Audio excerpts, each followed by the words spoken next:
Sonic X Shadow Generations comes out tomorrow, and recently some people on Twitter have been getting their hands on the game early, and have raised concerns about the game. So I think it's important we discuss. Is Sonic X Shadow Generations about to disappoint?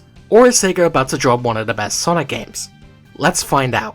But first, did you know that a large percent of you are not subscribed to this YouTube channel?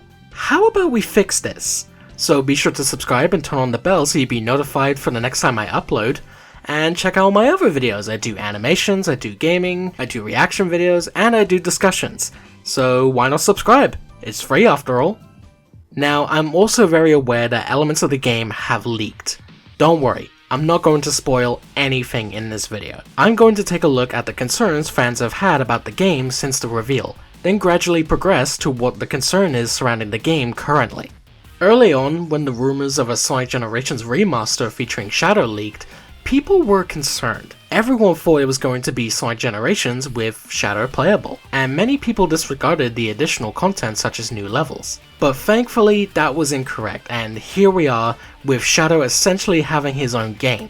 I guess people thought there was no way a full game could have been developed when we've just had Frontiers and Superstars back to back essentially. But enough on that, let's look at the real concerns. One of the main things that has been a concern for Sonic X Shadow Generations is the Sonic Generations part of the game. Sonic Generations for the most part looks untouched gameplay wise, but it has at least been confirmed now that the game has been rewritten and redubbed. More on that later. The gameplay elements look exactly the same, the only addition appears to be the drop dash, which is a nice touch, but I can't really see how modern Sonic is going to use this well when it just kills the momentum of the boost. At least with classic Sonic it makes sense, and I guess it works for modern Sonic in the 2D sections, but the levels aren't designed with this in mind. So while yes, this is a nice touch for consistency, I don't personally feel like the drop dash makes sense being here. But it doesn't look like Generations has been ported to Hedgehog Engine 2, and I really think it would have benefited massively from being ported over. Not that we actually know if it is or not, but seeing as the lighting looks untouched, I think we can safely assume this is still Hedgehog Engine 1. The original PC port of Generations has suffered with age with it being designed for older components and the software not working well on modern hardware. Fans have even modded the game to work on DirectX 3D11 because of how the game struggles on modern hardware. Obviously some kind of fix will be implemented in Sonic Generations to bring it up to modern hardware, otherwise it would be pointless to re-release. There was a recent reveal from Azuka that the game runs at 4K 60fps perfectly fine, so we can assume that these fixes are implemented, although I wish we would see a Sonic game run above 60fps for once. If you look at both Sonic Generations and Shadow Generations, you'll notice Sonic's model is different. This may be distracting for some and take you out of the immersion if you notice it. However, these are being treated as different games, but seeing them set at the same time really makes this noticeable. Shadow Generations uses the Frontiers model for Sonic, whereas Sonic Generations uses the standard Generations model. It's not too much of an issue, but some fans are really upset by this, and to be honest, I feel like if you're focused on it that you can't play the game, then you've ruined the franchise for yourself. I've even seen some people refund the game over this. On the topic of models, there was recently an updated version of the movie Shadow model release which has a whole new aesthetic compared to the previous in-game model we've seen. They definitely did a great job on improving this, and it looks true to the movie model. That could have been a potential controversy avoided.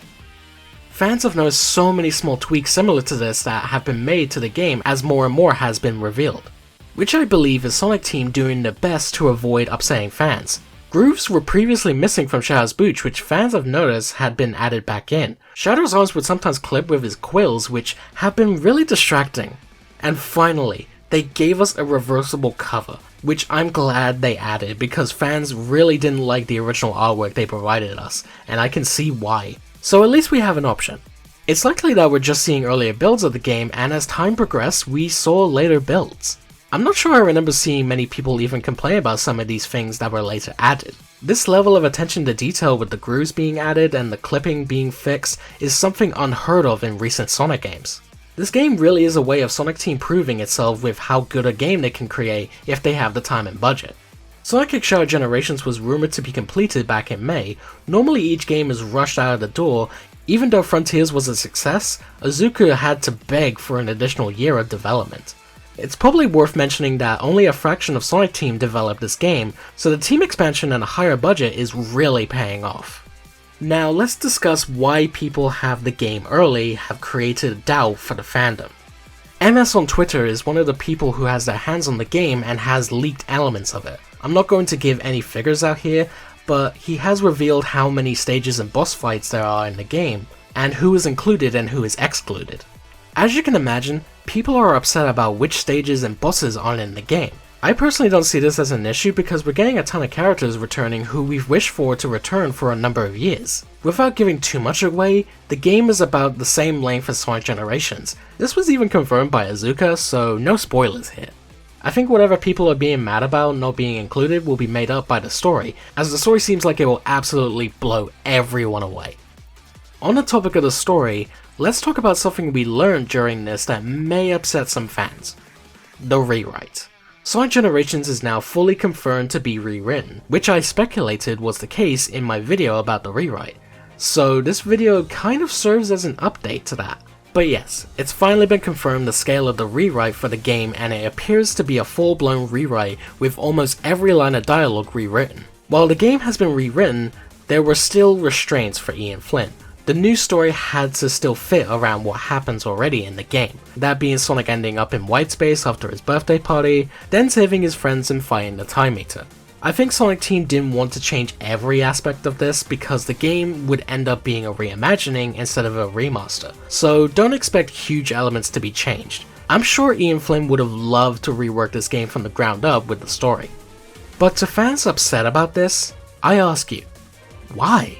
Let me know in the comments section, because I personally feel like there was a huge lack of any story in the first game. The whole plot can be explained with a synopsis. Sonic has a birthday party and is attacked by the Time Eater. It's now Sonic's mission to stop the Time Eater. And that's pretty much the whole plot. I'm not expecting loads here from Ian Flynn, but I'm sure the story will be better than the original story with how much potential the original had.